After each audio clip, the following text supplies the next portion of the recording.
उत्तर प्रदेश की राजनीति इस समय बेहद दिलचस्प और गर्म होती हुई दिखाई दे रही है। वजह है नगीना से सांसद चंद्रशेखर आजाद के खिलाफ जारी हुआ वारंट। सवाल उठता है कि क्या चंद्रशेखर आजाद को गिरफ्तार किया जाएगा, क्या उन्हें जेल जाना पड़ सकता है और क्या ये 2027 के विधानसभा चुनावों से पहले की सियासी लड़ाई का एक हिस्सा है। दरअसल चंद्रशेखर आजाद के खिलाफ एक बार फिर से कोर्ट से वारंट जारी होने की खबर सामने आई है। बताया जाता है कि ये मामला साल 2023 का है, जिसकी सुनवाई कोर्ट में चल रही है। रिपोर्ट के मुताबिक कोर्ट में तय तारीख पर पेश नहीं होने की वजह से ये वारंट जारी किया गया है। लेकिन ये एक महत्वपूर्ण बात यहाँ पर समझना जरूरी है कि ये गिरफ्तारी का वारंट नहीं है, बल्कि कोर्ट में पेश होने के लिए जारी किया गया समन वारंट बताया जाता है। यानी कि कोर्ट ये चाहता है कि चंद्रशेखर आजाद खुद अपना पक्ष रखे सबके सामने। लेकिन जैसे ही ये खबर सामने आई, राजनीति में जैसे हलचल ही मच गई हो। चंद्रशेखर आजाद के विरोधी ये कहते हैं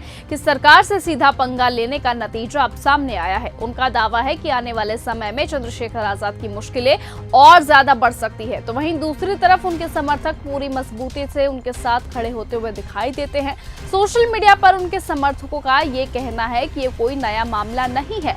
कई नेताओं के खिलाफ केस चलते रहते हैं, लेकिन जब कोई नेता सरकार के खिलाफ खुलकर बोलता है तब ऐसे मामलों को और ज्यादा उछाला जाता है। ऐसे में अगर चंद्रशेखर आजाद की राजनीति की तरफ देखा जाए तो उनका पूरा सफर ही संघर्षों से भरा रहा है। सहारनपुर से शुरू हुई इनकी राजनीति ने पूरे देश में पहचान बनाई है। उन्होंने भीम आर्मी जैसे संगठन के जरिए दलित, वंचित और पिछड़े समाज की आवाज उठाने का दावा किया है।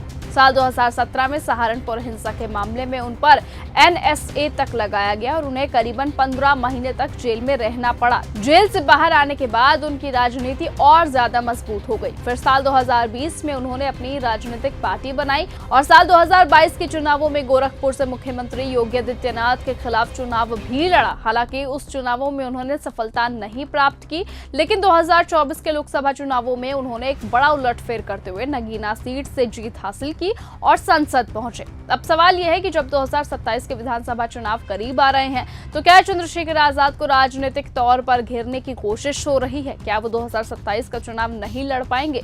क्योंकि इस साल यूपी में पंचायत चुनाव भी होने वाले हैं, जिन्हें 2027 के विधानसभा चुनावों का सेमीफाइनल माना जाता है।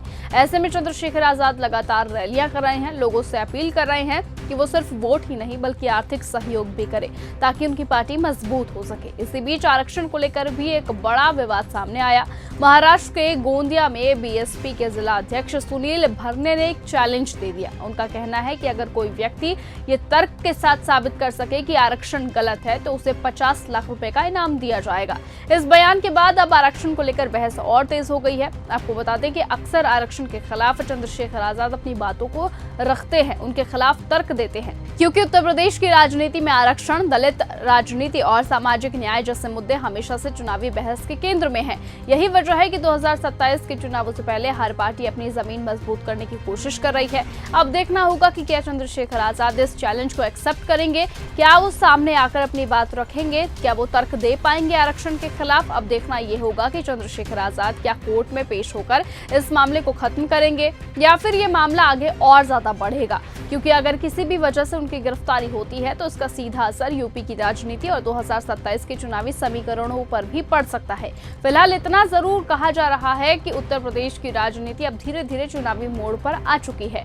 हर पार्टी अपनी रणनीति बना रही है और हर नेता अपने समर्थकों को मजबूत करने में लगे हुए हैं। अब सबसे बड़ा सवाल यही है कि क्या चंद्रशेखर आजाद की मुश्किलें बढ़ने वाली है या फिर ये विवाद उनकी राजनीति को और मजबूत कर देगा।